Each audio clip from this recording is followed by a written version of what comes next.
Hello everyone, welcome to Sumedh speaks. यहाँ हम बात करते हैं जियोपॉलिटिक्स, क्रिकेट और हर वो खबर जो भारत के लिए मैटर करती है। क्लियर अपडेट्स, स्मार्ट एनालिसिस, बस बिना ड्रामा के। आइए बातें अपने अभी के टॉपिक पे। देखिए, मैं अपने भारत की इंटरनल पॉलिटिक्स वगैरह को ना कवर करता हूँ और ना ही मुझे कोई खास दिलचस्पी है। मैं जियोपॉलिटिक्स को कवर करता हूँ क्योंकि मुझे उसमें बहुत ज्यादा इंटरेस्ट है। फिर भी मैं ये व्लॉग जो करूर स्टैम्पेड हुआ था उस पे बना रहा हूँ, और यकीन मानिए मैं ये बहुत भारी दिल से और दुखी होके बना रहा हूँ। मेरा सिर्फ एक ही चीज मानना है कि भारत को ऊपर बढ़ना चाहिए, डेवलप्ड नेशन होना चाहिए। इसीलिए मेरा सिर्फ जियोपॉलिटिक्स में इंटरेस्ट है और उसका इम्पैक्ट जो इंडिया में होता है। अभी अपने टॉपिक पे आते हैं। करूर एक डिस्ट्रिक्ट है हमारे तमिलनाडु स्टेट में। वहाँ टीवीके नाम की रीजनल पार्टी की रैली थी। इस पार्टी के फाउंडर और प्रेसिडेंट एक्टर पॉलिटिशियन विजय हैं। अब यहाँ हुआ ये कि ये रैली ऑर्गेनाइज हुई थी 4,000 लोगों के लिए, मगर वहाँ जो लोग मौजूद थे उनके हिसाब से 27,000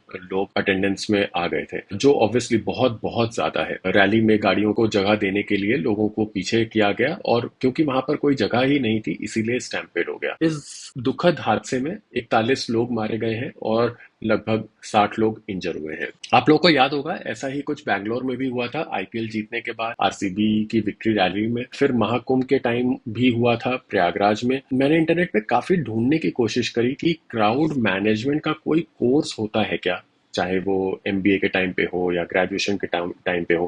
खैर, मुझे तो नहीं मिला, मगर आप लोग बताइएगा, अगर किसी को पता हो कमेंट सेक्शन में जरूर बताइए। मैं यहाँ ये बोलना चाहता हूँ कि हमारे भारत की आबादी में सबसे पहले नंबर पे है, फिर भी ये क्राउड मैनेजमेंट जैसी चीजें क्यों नहीं है, एसओपीज क्यों नहीं है, स्ट्रिक्ट रूल्स एंड रेगुलेशंस क्यों नहीं है, और अगर एसओपीज हैं, रूल्स एंड रेगुलेशंस हैं, तो वो फॉलो क्यों नहीं होते हैं, और इसमें फेलियर्स की अकाउंटेबिलिटी क्यों नहीं होती है। देखिए, मेरे हिसाब से क्राउड मैनेजमेंट भी एक साइंस है, इसको स्टडी करना चाहिए, क्योंकि हमारे देश की आबादी इतनी ज्यादा है, इसलिए बफर भी 10x to 15x लेकर के चलना चाहिए। हमारे देश में जान की कीमत इतनी सस्ती है, वहीं बाहर के देशों में इतना ज्यादा सुनने में नहीं आती हैं ये सब चीजें। वैसे इस पे आपका जवाब शायद होगा कि बाहर की कंट्रीज की पॉपुलेशन इतनी ज्यादा नहीं है, जो कि फैक्ट है, बिल्कुल एकदम सही बात है। मगर इसमें मेरा ये कहना है कि यही हमारी अपॉर्चुनिटी एरिया है, क्योंकि ये भी एक साइंस है। We can do so much innovation, create world records and give pathways to other countries. And में मैं ये भी हाईलाइट करना चाहूंगा कि